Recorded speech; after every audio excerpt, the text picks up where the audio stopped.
তোমরা নিজেরা পরিচয় দিচ্ছ মুসলমান।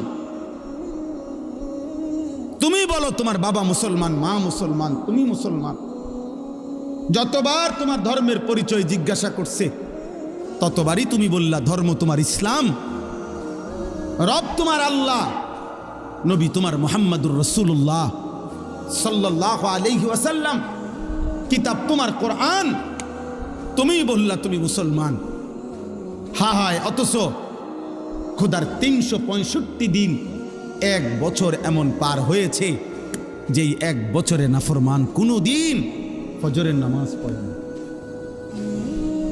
হায় নির্লজ্জ বেহায়া, এই অসভ্য, কেমনে নিজের পরিচয় দিলা মুসলমান? মুসলমান এত বড় জানোয়ার হয়? মুসলমান ৩৬৫ দিন নামাজ পড়ে না, এটারে মুসলমান বলে? তোমার বিবেকে কি বলে? তোমার ইনসাফে কি বলে? বেটা, তোমার বিবেকে কি বলে? একটা ছেলে বলো, একজন বাবা বলেন ৩০ বছর একজন মুসলমান সুদ খায়, এটা মুসলমানের বাচ্চা?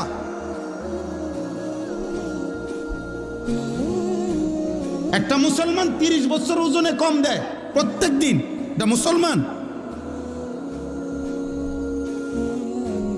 একটা মুসলমান বুঝি প্রত্যেক দিন নর্তকীর ছবি, নাটক, সিনেমা, নাচ, গান, টেলিভিশন দেখবে, এটা মুসলমান? একটা মুসলমান বুঝি ৬০ বছর পর্যন্ত বিড়ি সিগারেট খাবে, এটা মুসলমান? একটা মুসলমান বুঝি ৬০ বছর বয়সও কথায় কথায় গালিগালাজ করবে, এটা মুসলমান? ইনসাফ বলো ভাইয়া। যদি মানুষ হয়ে থাকো, জানোয়ার না হও, যদি ইনসান হও, যদি মায়ের পেটে জন্ম নিয়ে থাকো, যদি কোনো মুসলমান মার দুধ খাইয়া থাকো ছেলে, তাহলে মুসলমান এত বড় নিকৃষ্ট কেমনে হয়?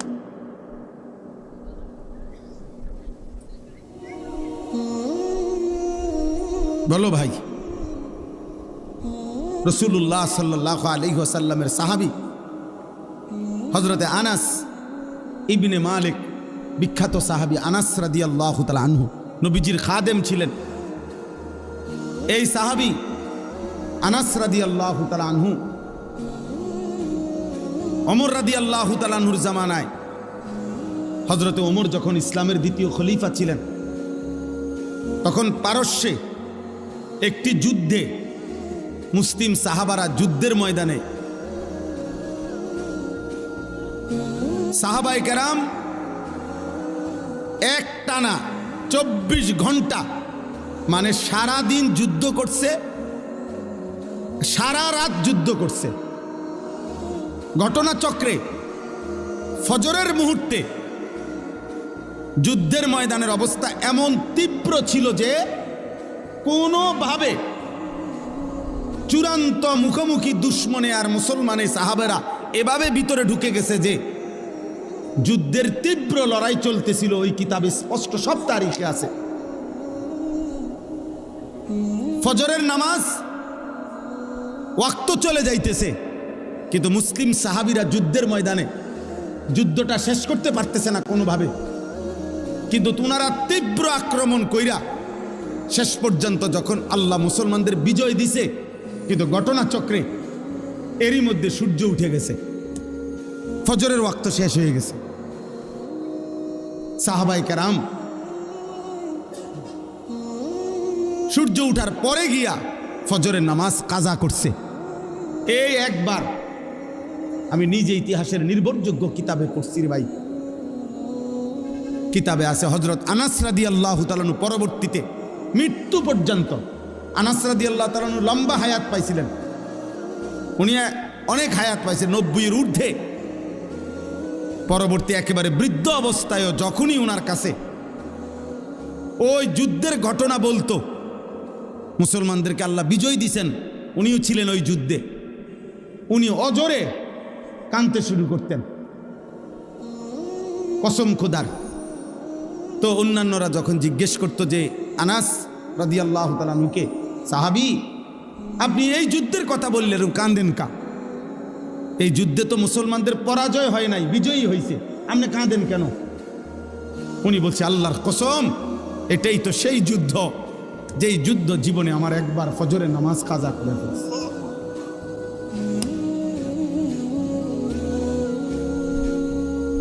যেই যুদ্ধ আমার জীবনে একবার ফজরের নামাজ, ওটা মনে হইলেই উনি চিৎকার দিয়া কাঁদতেন, হ্যাঁ হ্যাঁ আমার জীবনে একবার তো একদিন আমার জীবনে ফজরের নামাজ তো কাজা হয়েছে। এটা তো সেই যুদ্ধ, আমি বিজয় দিয়ে করব কি, আমার তো ফজর ছুটে গেছে।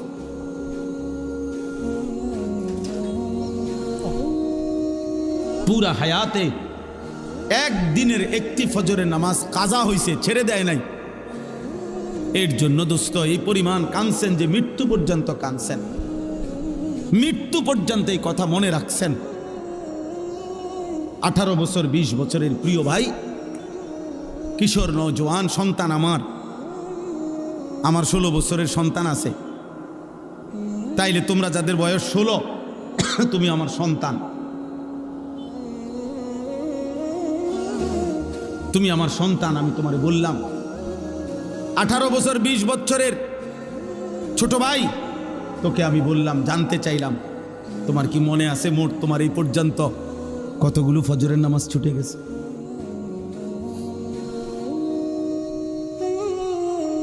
বলো ভাই। হুজুর এই মাত্র ফজরের নামাজের কথা বললে। আহা, রাসূলুল্লাহ সাল্লাল্লাহু আলাইহি সাল্লাম স্পষ্ট বলছেন, লা ইয়াশহাদুহুমা মুনাফিকুন। এশার নামাজ এবং ফজরের নামাজে উপস্থিত হয় না কে? নবীজি পরিষ্কার বলছে, মুনাফিকুন, মুনাফিক। নবীজি স্পষ্ট বলছে যে ফজরের নামাজ পড়ে না সে মুনাফিক, যে এশার নামাজ পড়ে না সে মুনাফিক। তো সুপারিশ মিলবে কার থেকে বাবা? হ্যাঁ, যিনি সুপারিশ করবেন উনি তো তোমাকে বললেন মুনাফিক। তো তোমার সুপারিশ করবে তোমার কোন আব্বায়, তোমার কোন বাপে সুপারিশ করবে? হ্যাঁ, সুপারিশ কি? নবীর সুপারিশ মানে এটার কোনো নিয়ম কানুন নাই। নবী সাল্লাল্লাহু আলাইহি সাল্লাম দুনিয়াতে নাফরমান মৃত্যু পর্যন্ত বিড়ি খাইতে থাকবে, আর মরলেই হাসরের ময়দানে নবী সুপারিশ করে জান্নাত, এই তো না? সুদ খাইতে খাইতে কবরে যাবে, নবীজি হাসরের ময়দানে জান্নাত দিয়ে দিবেন সুপারিশ করে, এই তো সুপারিশ নাকি? কথা বলেন না কেন? এই সুপারিশ। তুমি যুবক নারী দেখতে দেখতে, উলঙ্গ ছবি দেখতে দেখতে, আরে নাফরমান বেনামাজি এই সেজদাবিহীন কপাল নিয়ে তুমি কবরে যাইবা, আর নবী তোমারে সুপারিশ করে জান্নাত দিয়ে দিবে, এইটা নি সুপারিশের অর্থ? কে বলছে এই কথা? কোনো নিয়ম কানুন নাই, কোনো কাগজপত্র নাই, কোনো ফাইলপত্র নাই।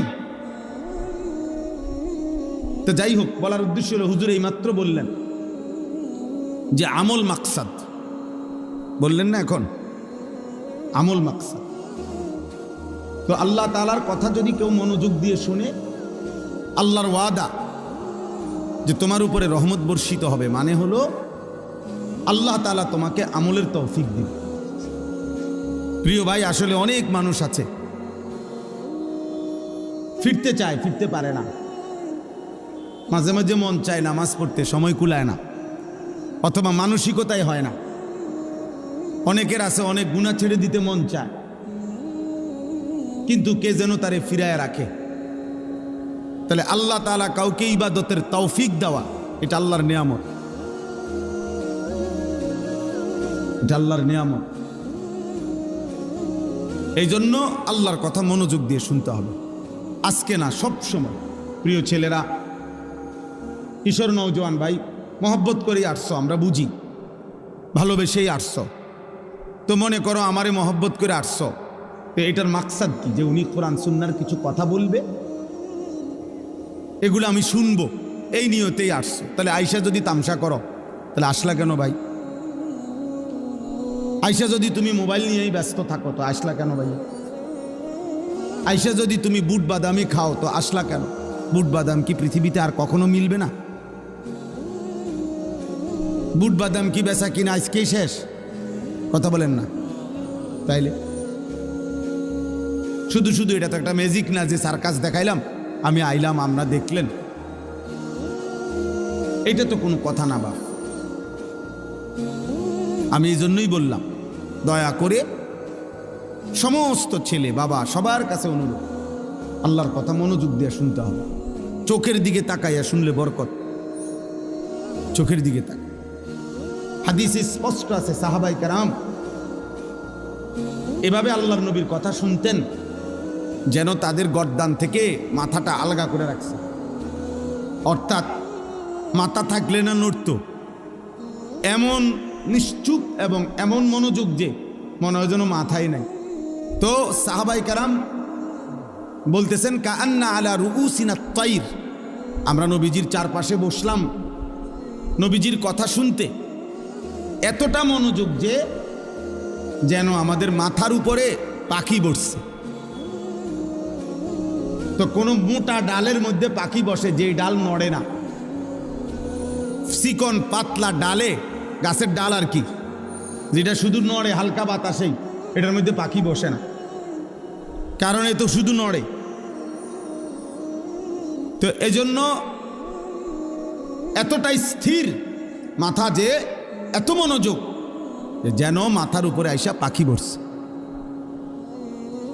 রাসূলুল্লাহ সাল্লাল্লাহু আলাইহি সাল্লামের কথা সাহাবায়ে কেরাম এভাবে শুনতেন, এভাবে শুনতেন। হাদিসের মধ্যে আছে রাসূলুল্লাহ সাল্লাল্লাহু আলাইহি সাল্লাম আসরের নামাজের আগে একদিন মসজিদে নববীতে দাজ্জালের ব্যাপারে বয়ান করছেন। দাজ্জালের, শেষ জামানার সবচেয়ে বড় বিপদ, ফিতনা। একজন ইমানদারের উপরে সবচেয়ে বড় বিপদ হলো, ইমানের সবচেয়ে বড় পরীক্ষা হলো দাজ্জালের ফিতনা। নবী সাল্লাল্লাহু আলাইহি ওয়াসাল্লাম বলছে, মা বাইনা খালকে আদম ইলা কিয়ামিস সাআ আকবারা মিন ফিতনাতিদ দাজ্জাল। আদম সৃষ্টির পর থেকে কিয়ামত পর্যন্ত একজন মুমিনের জন্য দাজ্জালের চাইতে বড় কোনো ফিতনা নাই। নবী সাল্লাল্লাহু আলাইহি ওয়াসাল্লাম বলছে, এই দাজ্জালের ব্যাপারে নবীজি আসরের নামাজের আগে বয়ান করছেন সাহাবাদের কাছে। দাজ্জালের সবচেয়ে বড় বিপদ হলো দাজ্জাল মানুষকে ঈমান হরণ করে কোটি কোটি মুসলমানকে মাত্র 40 দিনের মধ্যে বেঈমান কাফের বানায় ফেলবে। একেবারে প্রকাশ্য কাফের, আচরণগত কাফের না, ডাইরেক্ট কাফের। কাফের বানায় ফেলবে। আর কোনো মানুষের জন্য ঈমান হারা হওয়া সবচেয়ে বড় বিপদ। বাদ 2 বেলা না খাইলে কোনো সমস্যা নাই, মাটির ঘরে থাকলেও কোনো সমস্যা নাই, বিছনা খাট পালং সবার সমান না হইলেও অসুবিধা নাই, কিন্তু ঈমান হারা হইলে বড় অসুবিধা, বড় অসুবিধা। ঈমান হারা হয়ে কবরে গেলে অনন্তকালের জন্য জাহান্নামেই জ্বলতে হবে, আর কোনোদিন মুক্তি মিলবে না, খালিদিনা ফিহা, অনন্তকাল। তো আল্লাহর নবী সাল্লাল্লাহু আলাইহি সাল্লাম এই দাজ্জালের ব্যাপারে সাহাবাদেরকে বর্ণনা করছেন আসরের নামাজের আগে। আর মিসলে আউয়ালে আসরের নামাজ পড়িলে মাগরিব পর্যন্ত এখনো সৌদি আরবে আসরের নামাজের শুরু ওয়াক্ত নিয়ে উলামায়ে কেরামের মধ্যে একটু ইখতিলাফ আছে, আমাদের হানাফি মাযহাব মতে এবং অন্য মাযহাব মতে। তো ধরে নিলাম, তো সাহাবায়ে কেরাম আসরের নামাজ পড়ে নবীজি সাল্লাল্লাহু আলাইহি সাল্লামের সাথে, নবীজি সাল্লাল্লাহু আলাইহি সাল্লাম মসজিদ থেকে বের হইছেন, নিজের ব্যক্তিগত কাজ সেরে মাগরিবের নামাজের পূর্বে নবীজি আবার মসজিদে আসছেন। কিন্তু এই 2-2.5 ঘন্টা টাইমে নবীজি ফিরে আইসে দেখছেন ওই আসরের নামাজের আগে সাহাবাদের যাকে যেখানে দেখছিলেন বসা, সে হুবহু ওইখানেই বসে আছে, এক সুতা নড়েও নাই। আল্লাহর নবী সাল্লাল্লাহু আলাইহি সাল্লাম অবাক হয়ে গেছে, আরে তোমরা এত লম্বা টাইম আসরের পরে বের হও নাই, তোমরা এই মসজিদেই বসে রইছো, এখানেই যার যে জায়গায়। এই কথাটা বলতেছিলাম আমি। সাহাবায়ে কেরাম উত্তর দিলেন, ইয়া রাসূলুল্লাহ সাল্লাল্লাহু আলাইহি সাল্লাম, আসরের নামাজের পূর্বে আপনি দাজ্জালের ব্যাপারে যে বয়ান করছেন, এতে করে আমাদের কলিজার মধ্যে এমন ভয় ঢুকছে, মনে হচ্ছে মসজিদ থেকে বের হলেই দাজ্জাল ঈমানটা নিয়ে নিবে। এই ভয়ে যে যেখানে আছি এখানে বসেই রইছি, মাগরিবের আজান পর্যন্ত আর উঠি নাই, যেন দাজ্জাল ঈমানটা না নেয়। এই ছিল সাহাবায়ে কেরামের মনোযোগ, সাহাবায়ে কেরামের বুঝ এবং সাহাবায়ে কেরামের আমল। যে এখন শুনছে, অথচ তারা জানে নবীজির হায়াতে দাজ্জাল বের হবে না, নবীজি বলছে, কিন্তু এরপরও এতটা ভয় করছেন। এই জন্য দোস্ত, কোনো বক্তা আসলো, সবাই মিলে হুড়াহুড়ি করে দেখে গেলাম, সবাই যার যার মতো ফিরে গেলাম, যে যেমন আছি তেমনই রয়ে গেলাম। প্রিয় ভাই আমার, এতে তেমন কোনো ফায়দা নাই। জনপ্রিয়তা একটি ধোঁকা, এটা ধোঁকা, এটা অজব, আত্মমুগ্ধতা, তরিকতের ভাষায়, তাসাউফের ভাষায় এটা অন্তরের একটি মন্দ রোগ। এই যে মানে আমার এখন অনেক জনপ্রিয়তা, আমার অনেক ভক্ত, নিজের কাছেই নিজে অবাক হওয়া, অথবা অন্যরাও মনে করা, কারো কোনো জনপ্রিয়তা দিয়ে বক্তারও কোনো লাভ নাই, শ্রোতারও কোনো লাভ নেই। এটা স্পষ্ট মনে রাখতে হবে। আজকে যদি আমারে বাংলাদেশের 1 কোটি মানুষ না 10 কোটি মানুষও আমারে যদি চিনে, তা আমার কবর রাজাব মাপত তো লাভ হলো কি? তাহলে আমার জনপ্রিয়তা দিয়ে আমার কি লাভ হলো? তা আমি এই জনপ্রিয়তা দিয়ে ঘাস নি কাটব? বলেন বলেন।